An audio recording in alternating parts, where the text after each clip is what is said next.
When people talk about a Patrice Lumumba or a Kwame Nkrumah, for example, or Thomas Sankara, or even Sukarno, they always say that they were ahead of their time. But that's not true.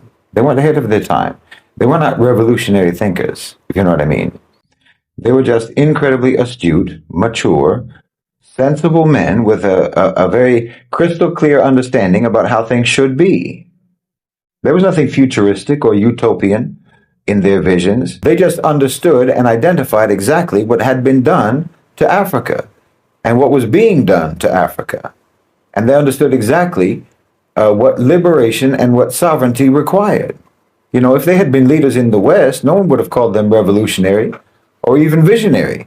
They just would have been regarded as logical, sound, rational, reasonable men who had an intricate understanding of economics and politics and basic fairness. I'm not saying this to slight them, not at all. I'm saying this to emphasize the heinous criminality of the Western power structure and how it has dealt with Africa.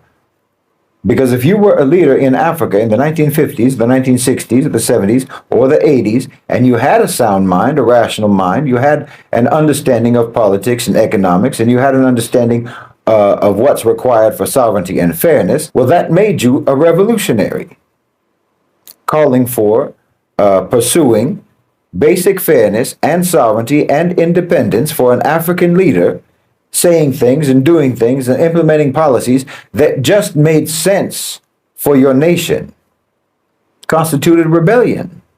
No, they weren't ahead of their time. Time refused to advance. Time was being held back, especially in Africa.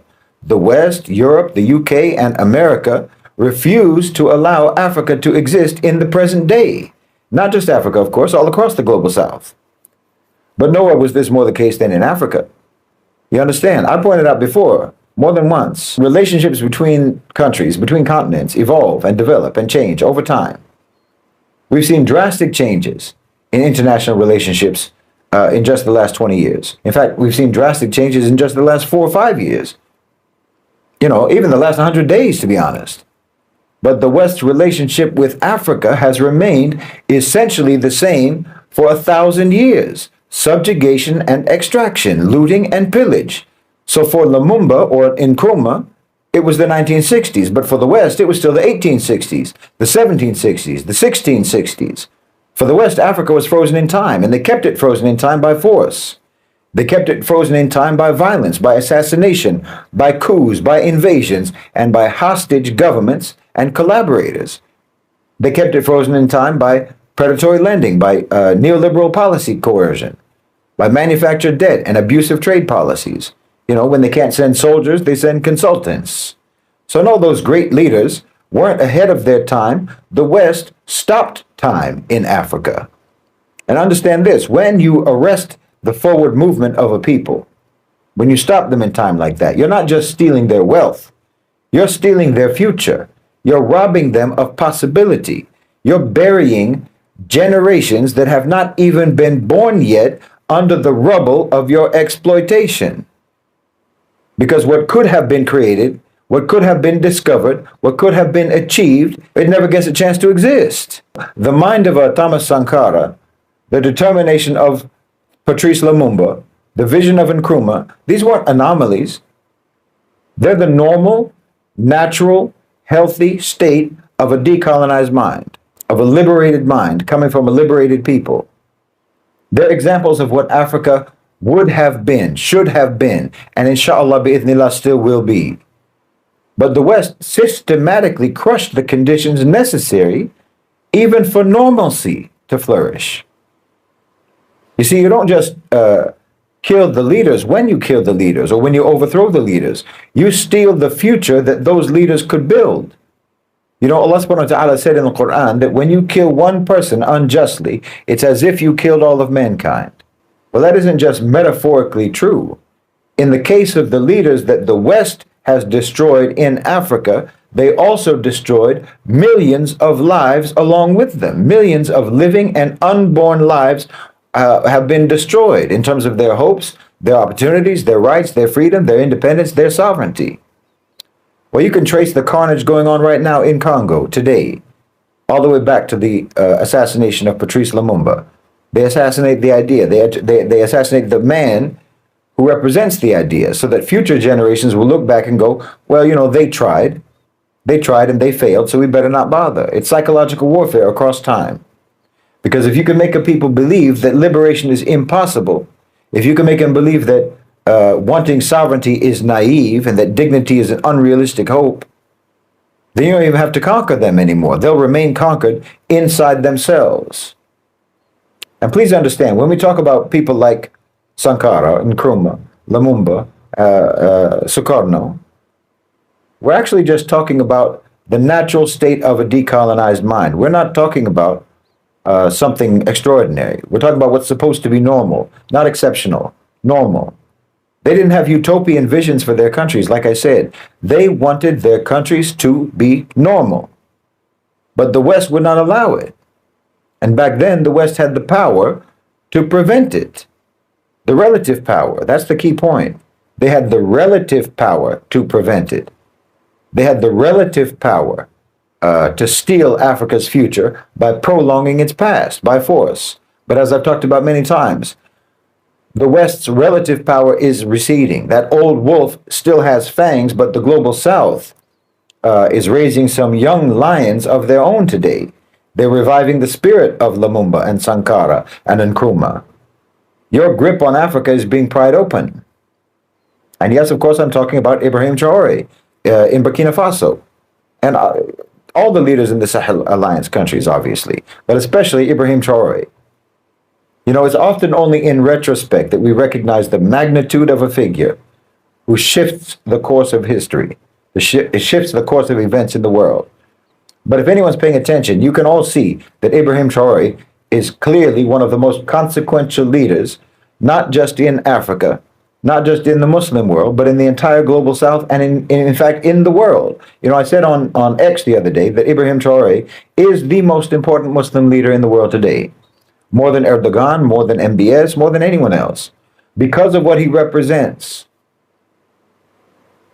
You know, of course, I had a lot of fake Pan-Africanists in my comment section getting mad about the fact that I was referring to Ibrahim Traore as a Muslim leader, because they only want to identify him exclusively as a black leader or as exclusively as an African leader. They don't want to acknowledge the fact that he is a Muslim, because in their CIA-produced Pan-Africanism, they're ready to exclude 500 million Africans from Africa.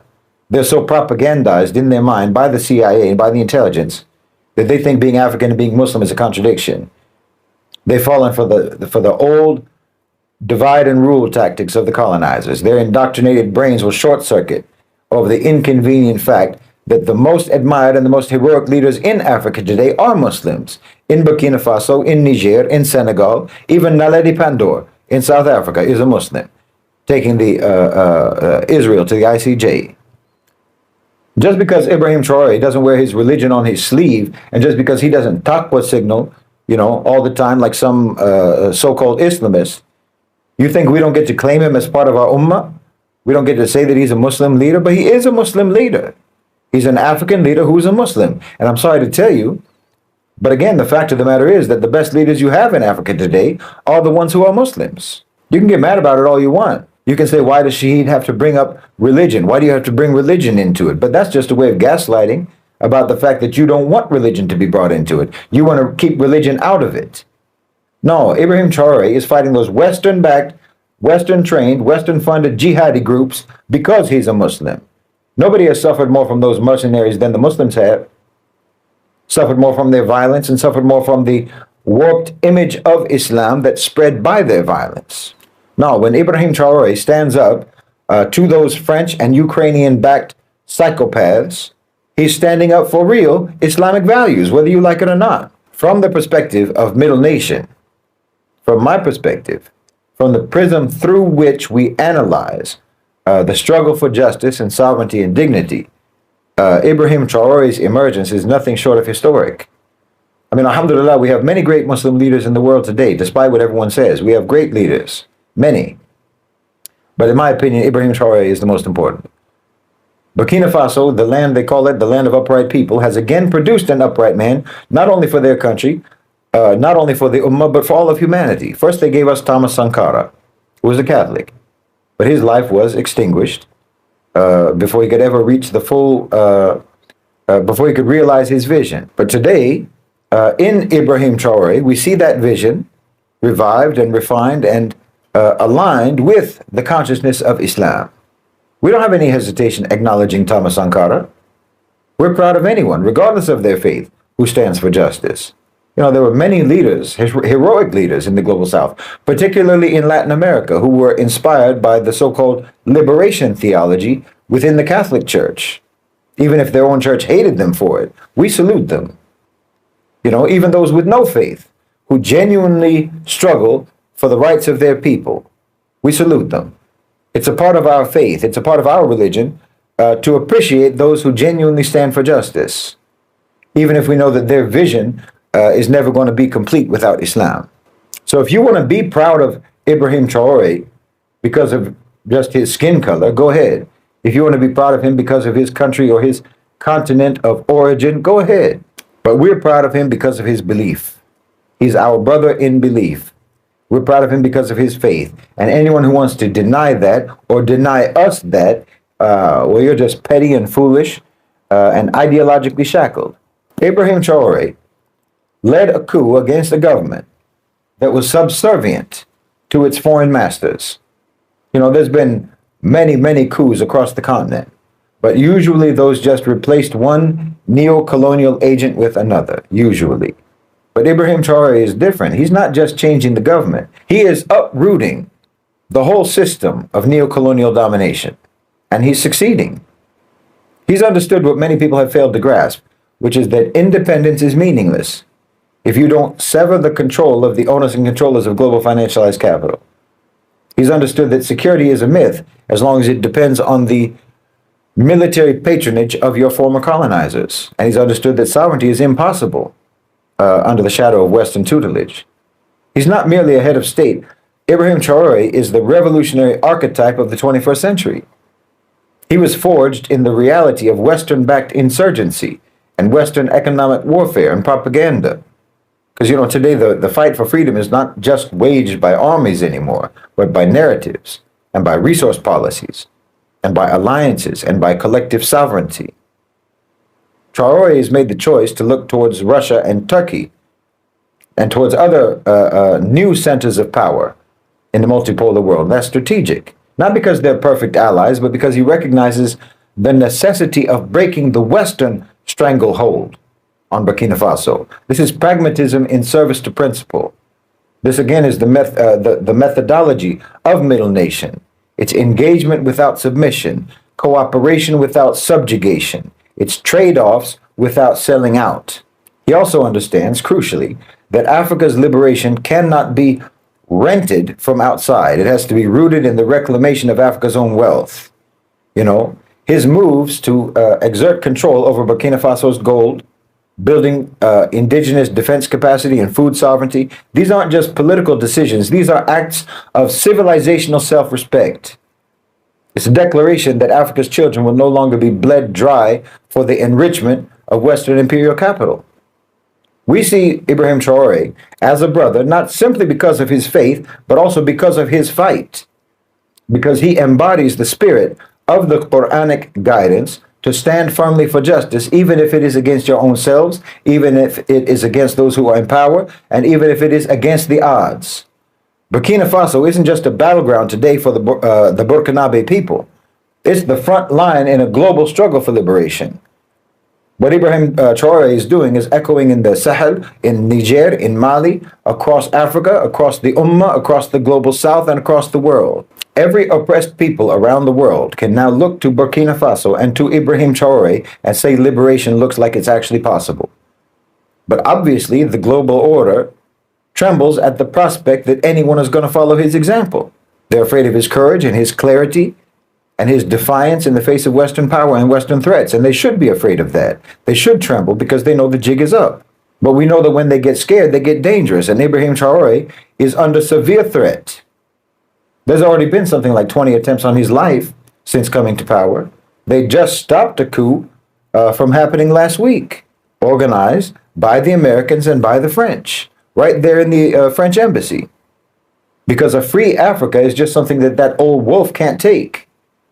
You know, they've been keeping Africa in the past for so long that they know that if they let Africa get away from them, then they're going to be the ones who are consigned to history. The chains that have been holding Africa down all this time are also the only things holding the West up. So now America has said that they want to arrest him. You know, they've already tried to take him out more than once, like I said. Now they're trying to smear him. They're trying to attack him. They sent the head of AFRICOM to the Ivory Coast a couple of days ago, which is a neighbor of Burkina Faso and which is known to have allegedly, anyway, participated in the killing of Thomas Sankara. Allegedly, they participated in the coups or helped to organize the coups against coup attempts against Ibrahim Traore. And the Western sycophantic leader that was overthrown by Ibrahim Traore is in exile in the Ivory Coast right now. So they're getting ready for something. Understand, Ibrahim Traore isn't just fighting insurgents and militants in the desert. No, every time he has to meet with some Western diplomat or politician or ambassador, he's fighting that same enemy. They're just wearing a suit and tie and meeting in some conference room or some embassy somewhere. But it's the same enemy that he's fighting in the desert. He doesn't have a meeting with any Western official except it's a kind of combat. Imagine, the same ones that are smiling at you or from across the table, those are the same ones who are also paying mercenaries to kill you. That's why there's going to be a continent-wide protest at the end of this month. I think it's on the 30th. And I really hope that we'll see activists fill the streets all around the world, not just in Africa. It's a demonstration in support of Ibrahim Traore, in support of Burkina Faso, and it's a protest against American and Western threats against him. And I really hope, wallahi, that we see massive numbers globally participating in this. Wallahi, I hope that even we'll see people of the Ivory Coast turn out for it. Listen, this is important. Burkina Faso is important. Ibrahim Traore is important for everyone, not just for Africans, not just for the Burkinabes. This isn't about idolizing the man. It's about understanding the importance of what he represents. And what he represents is a paradigmatic shift that the whole world needs. You understand me? The OCGFC have been on a path of power consolidation for decades, accumulating more and more power in fewer and fewer hands, and leaving almost nothing beyond their control. We are in a struggle against this consolidation. Do you understand? It's a struggle for decentralization. That's the essence of it. That's what multipolarity is. It's decentralization. We need to pursue, protect, and preserve variance. They don't want there to be any options. They don't want there to be any divergence, any independence. But see, they built their power structure initially on the assumption that American power would last forever. Now they're understanding that they have to recalibrate. They need to transition. It's like they built one of those Jenga towers on a kitchen table, and now they have to relocate it. They have to move that tower all the way across town without it falling apart. Because now you have to move to the global south. It's a completely different terrain than what they're used to. So they're going to try to eliminate as many variables as they can to try to manage this transition so they come out on the top. Because they don't want their tower to fall apart. But if their tower falls apart, that is liberatory for everyone on this planet. Burkina Faso, as I say, represents decentralization. It represents variance. It represents a threat to the power consolidation. They see Ibrahim Traore as a glitch in their system, but their system is a virus on humanity. Burkina Faso represents not only the promise of African liberation, but liberation for all of us. And the instinct for liberation is not a bug in the human software. It's a feature.